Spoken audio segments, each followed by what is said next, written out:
Hi everyone, welcome back to the channel. Rangers got beat at home and Celtic bottled it.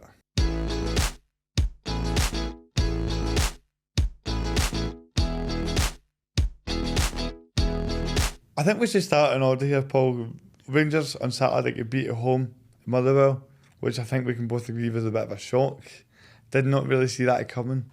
And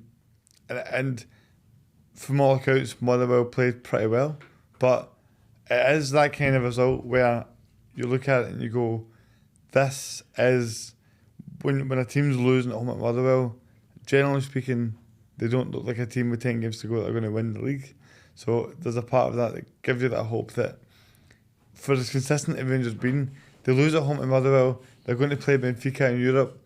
Could this potentially be the start of this season unraveling a bit? Yeah, I mean, I had that sort of thought where I was like, what's the next 3 games? And it's Benfica away, Hibs away, and Benfica at home. And I was thinking like, 4 defeats in the bounce would not be good for confidence at Ibrox. They didn't look like a team that deserved to win the league. I watched their game on Saturday, and the middle of their park was just anonymous. Their front three, I mean, James Tavernier was hopeless at defending. Like they didn't look like a championship winning team, which makes it even more infuriating that we then couldn't go and take advantage of that on Sunday, because we then went out on Sunday and didn't look like a team that was going to win a league. So, but Motherwell did play well, and they kind of showed, like, I think that there's been this sort of like narrative within the media that Rangers are absolutely invincible right now, and under Clement it's just been nothing but sunshine and rainbows. So I think it sort of burst a wee bubble. I think Philippe Clement came out and said, every team gets beaten, blah, blah, blah. And you're like, well, we've been invincible before, mate. So you can stick that in your pipe and smoke it. But I think they've got a tough couple of weeks. Now, we'll talk about the game at Tynecastle on Sunday, and I'm sure we've got opinions on what happened. But this is a test for Rangers, If they got the Scottish Cup, if they got the Europa League, does that dent their confidence? Does that dent their chances of like going on and maybe like try to win their last 9 games? I don't know, but it's definitely the first time since he came in, other than going to Parkhead, that I feel like there's a bit of pressure here, because I feel even like in the final Europa League game, he had nothing to lose, and I think that's been the sort of thing. He's come in to a team that's been really down and he's had nothing to lose, but now I feel like he's got something to lose. And I think that they showed on Saturday also that this Rangers team are not coping well with being chased, whereas like we're maybe a wee bit more used to being chased. So fair play to Motherwell on Saturday. I mean they went ahead twice, and Rangers seem unable to really sort of like come back for that. So I think with Rangers as well, the saving grace for them is that obviously Celtic get beat by Hearts, but what I would say is I actually think that Celtic getting beat by Hearts almost puts more pressure on Rangers a little bit, in the sense of like, if Rangers now go on and get beat by Benfica and get put out of the Scottish Cup, Rangers fans won't be looking at they won't look at this and go, they won't look at Clement and go, oh, this Celtic team are just too good. They'll look at Rangers and go, he's bottling this. And I think the next game for them, I'm going to take Benfica out of it in terms of that. I think that's its own thing, to be fair. I don't think it's fair to say, Europe is a bit different. It could go either way. It's a whole different kind of ball game. But in terms of the next game against Hibs in the Scottish Cup, it is so monumental for Clement to show the ability to bounce back domestically. Yeah, absolutely. Like, as we know, like, everybody can get beat, but the thing that's important that will tell you a lot about a team is how they respond to that defeat.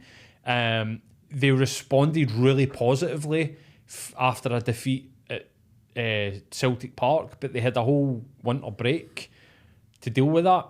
I'm looking on intrigued to see how they deal with Sunday, Thursday for the next couple of weeks. That's like, I feel like the midweek game in the league against Kilmarnock, where everybody thought they were going to drop points and they came through that. Then they went into the weekend and he changed it up a bit, I think, to try and freshen it, and it didn't work out well for him. So how's he going to deal with this Thursday night? Like, I don't really give a fuck about the result against Benfica. Couldn't care less. Won't watch it. Don't care. But what does happen, and we've seen this with Celtic, we go into a big game on the Wednesday night, we look sluggish and slow and tired at the weekend. So it's about how they cope with that. So yeah, I think you're bang on, mate. I think you're absolutely bang on. Exactly, and it's going to show a lot into if they have the credentials to actually carry on and win this league. Because the results there were kind of backwards, beating Kilmarnock away, coming from behind, and then you're thinking there's probably fewer sort of easier games on paper than Motherwell at home right now. They've not been. This is a Motherwell team that have not been in good form.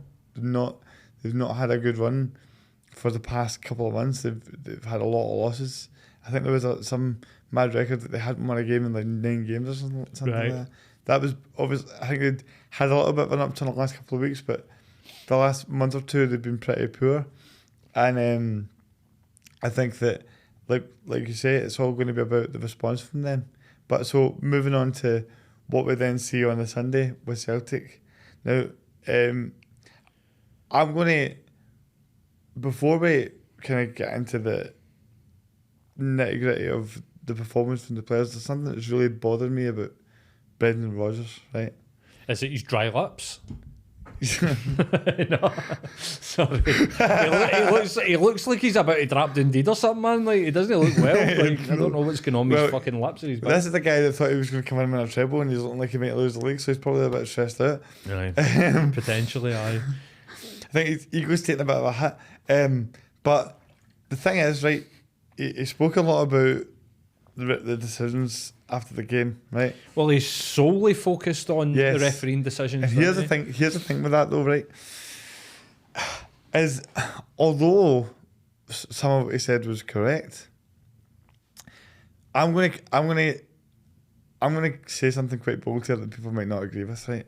I don't really believe that this guy actually believes in what he said since he came in the door back here, right? Right. And it feels a wee bit like his back's against the wall. They've just got pretty run over by Hearts, regardless of the decisions. We didn't respond in any real way in that game.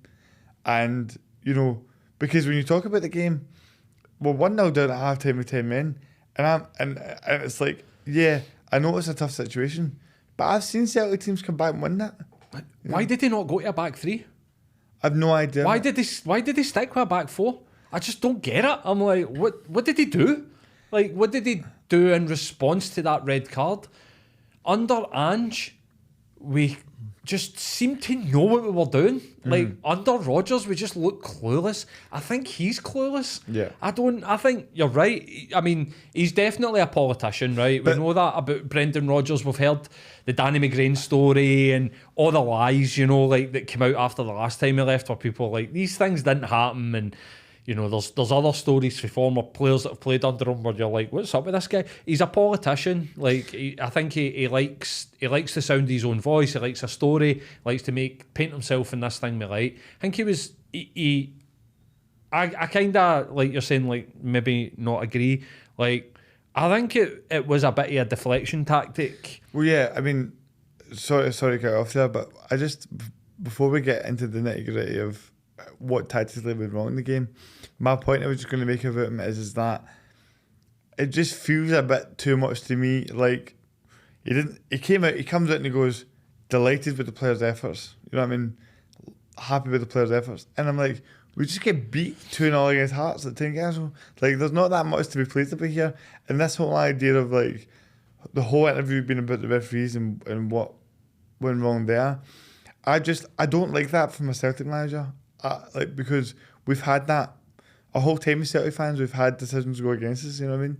And it's like, yeah, I just want my manager to come out and be like, we can do better than that. We weren't good enough, which we weren't. Like, but he didn't say that once through the whole thing. I think there's a thing about Jock Stein saying we need to be better because the officials are going to go against us. We need to be better than that to beat, to win. We're not good enough to do that. Like, we need everything to go. It seems like right now we need everything to go our way before we can win a game. We don't score an early goal, we're going to struggle.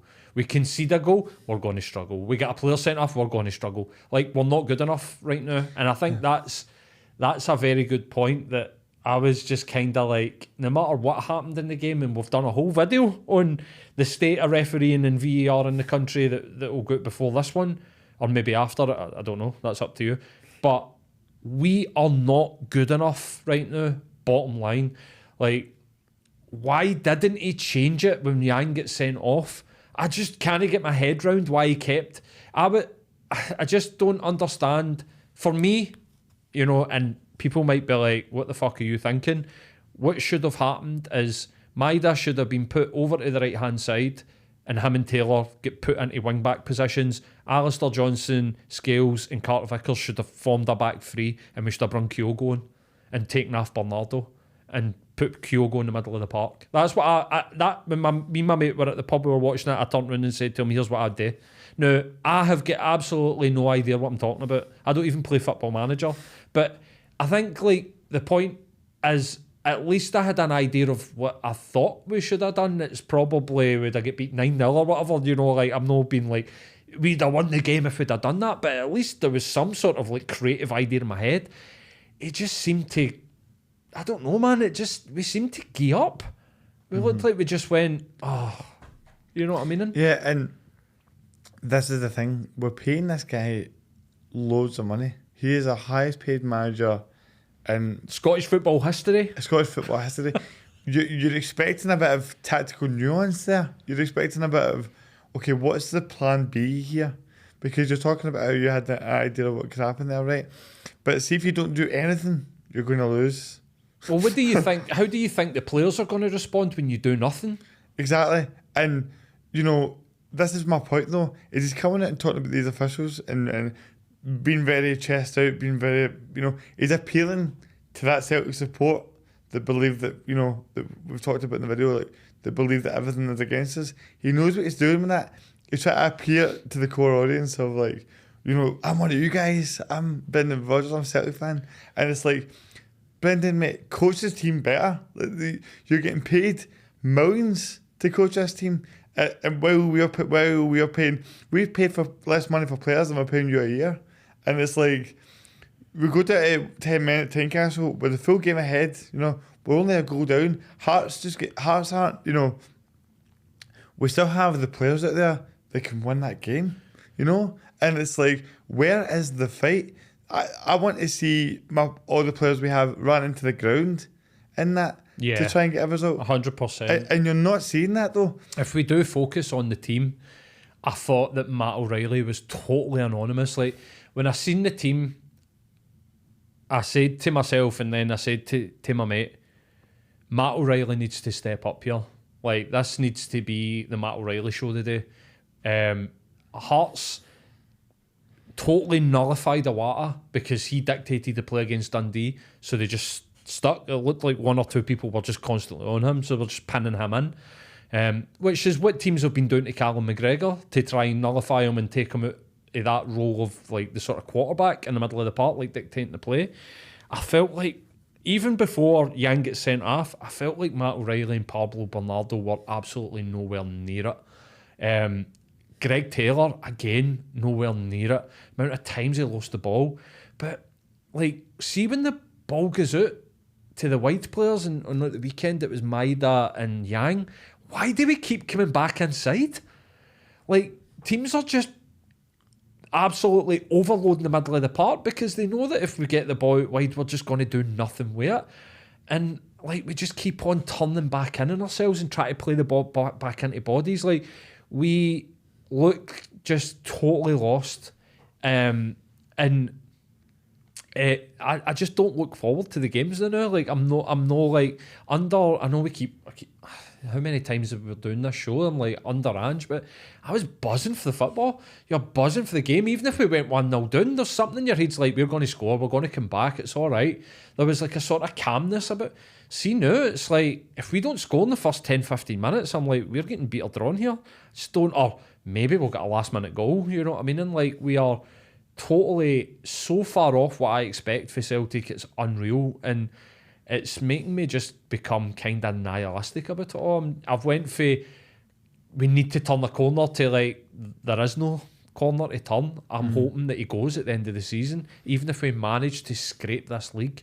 My wish is that he leaves, and he does it in some sort of fashion that sort of like is done in the right manner. You know, it's no taking a fucking £10 million payout or whatever, that he just holds his horn up and go, I'm going to walk away. But I feel like this whole season, every time he's tried to, you know, be that politician, and I'll come up with a couple of good examples. First of all, we need more quality. You're telling your squad they're not good enough.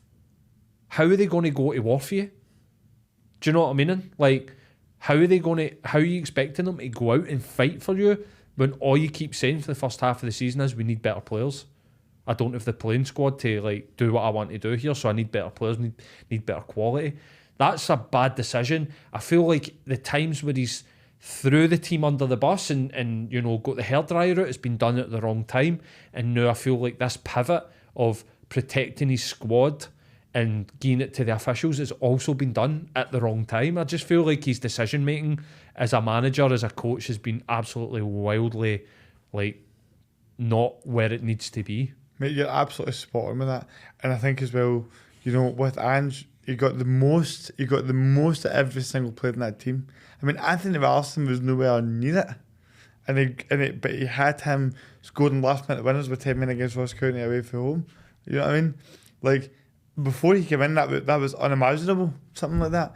And it's like, you know, the thing is, with Ange and the difference between the teams is, it shows the importance of having a real identity. Yeah. But having an identity, you know, it's one thing Rodgers having his own style of play, right? But the players need to believe in it. And the thing with Ange's style of play is the players believed in it. And it wasn't just that they passed the ball well and they were a good quality team, which is what Rodgers is focused on. He wants his team to pass it. He wants his team to play that silky football. But the thing about Ange was it was fast and aggressive, and these players would do the physical side of the game. We look so weak as a team. We look like we can get run over by anyone, home or away. Yeah. Just like there's nobody that will leave a bet on somebody. There's nobody that will.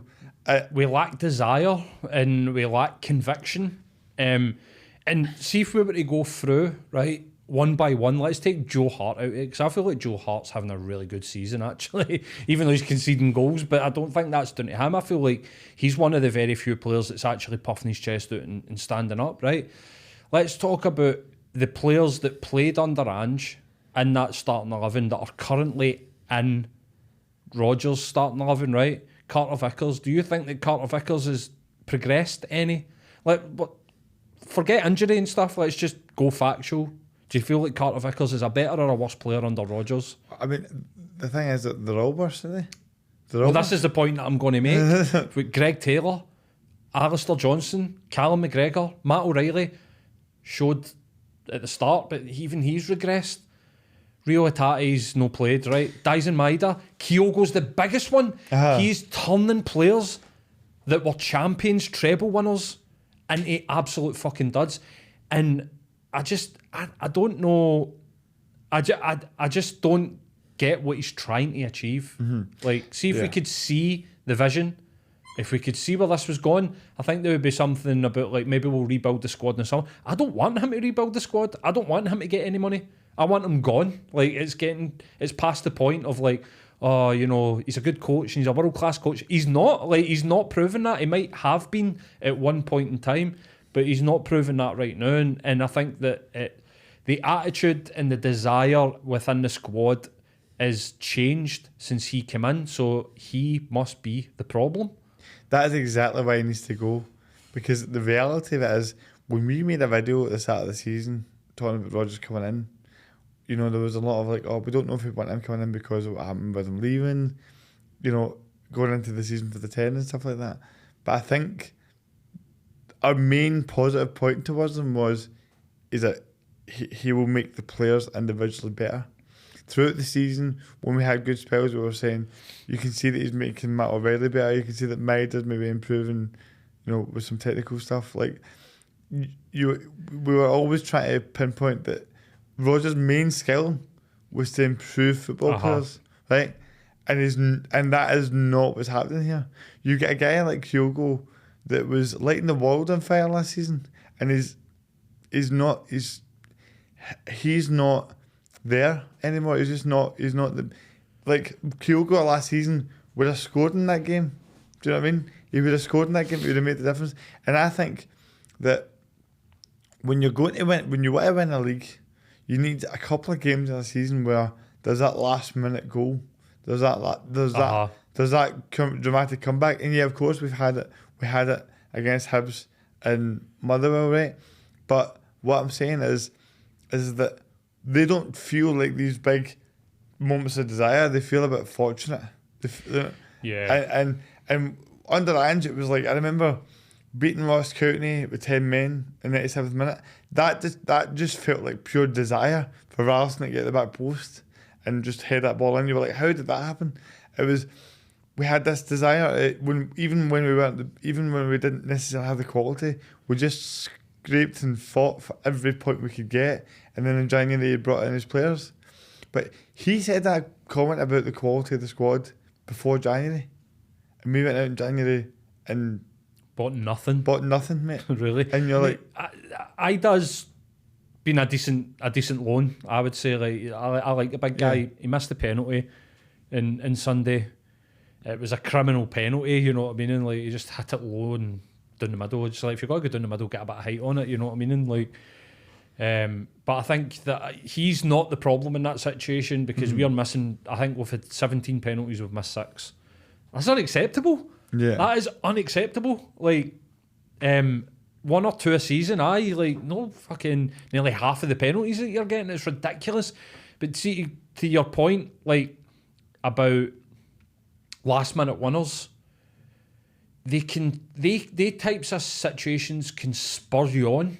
Like we're talking about Rangers and the reaction, but we haven't really reacted well. We came out of these last minute winners, and the next game, like the game after the Hibs game, you're like, let's see, slow, lethargic, crappy build up, side to side, no forward pass. It's like we aren't learning for these last minute winners. We aren't using that momentum. Like I was saying earlier, how many times are we going to turn the corner? How many times do we need to turn the corner? I don't think there is any turning the corner, because I don't think that the attitude is right. I think there's something really wrong at Celtic, and nobody will be able to tell you, oh, it's this, it's that. We won't know, because we're not there. We need somebody that's inside to tell us what's going on. But one thing's for sure, I just don't want Brendan Rodgers in charge. If this is the way that we're going to play football, and he's got to buy players to fit into this system, I don't want it. Everything's very passive, and it doesn't suit. It's not what Celtic are about. Celtic, we want our team first and foremost to fight for the shot, and you're not seeing that. You're not seeing, everything's so lackadaisical, and that has to come from the manager, because the thing about Andrew is, for all his tactical prowess and all his ideas about how to play the game that were really good, he knew how to let a fire under his players. Rodgers is not having that effect on these guys here, and it's so clear as day.